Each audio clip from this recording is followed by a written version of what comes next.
বর্বরচিত নির্যাতন চালানো হলো, অথচ প্রচারণা চালানো হলো আক্রমণকারী হিসেবে আক্রান্ত ছাত্রলীগকেই। আজকে অনেকেই অনেক কিছু বলছে, অনেক কিছু করছে। শুধু এটুকু মনে করে দিতে চাই, যারা আজকে ছাত্রলীগ নিষিদ্ধ বলে বলে মুখে ফেনা তুলছে, তারাই এক সময় ছাত্রলীগের নেতাকর্মীদের সাথে সেলফি তোলার জন্য লাইনে দাঁড়িয়ে থাকতো। উড়ে এসে দূরে বসে যারা আজকে ক্ষমতার দাপট দেখাচ্ছে, ছাত্রলীগের কর্মী সমর্থকদের ক্লাস পরীক্ষায় অংশগ্রহণ করতে দিচ্ছে না, তারাই বিগত সময়ে নির্বিঘ্নে একাডেমিক জীবন সমাপ্ত করেছে, ক্যাম্পাসে অ্যাক্টিভিজম করেছে। নিজের স্বীকারোক্তিতেই যারা আগে 4,000 টাকায় মাস চলতো, তারাই আজকে 4 কোটি টাকার গাড়ি হাঁকাচ্ছে। আমি দৃঢ়তার সাথে বলতে চাই, ছাত্রলীগই ইতিহাসের প্রাণ ভোমরা। ন্যায়ের শক্তিতেই আমরা শক্তিশালী।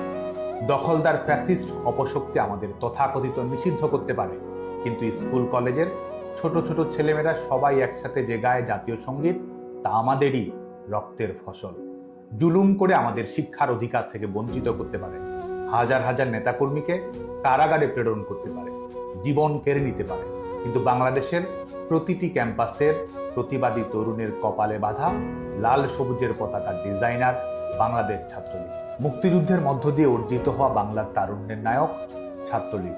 মায়ের ভাষায় কথা বলার অধিকারের জন্য শহীদ হওয়া সন্তানের নাম বাংলাদেশ ছাত্রলীগ।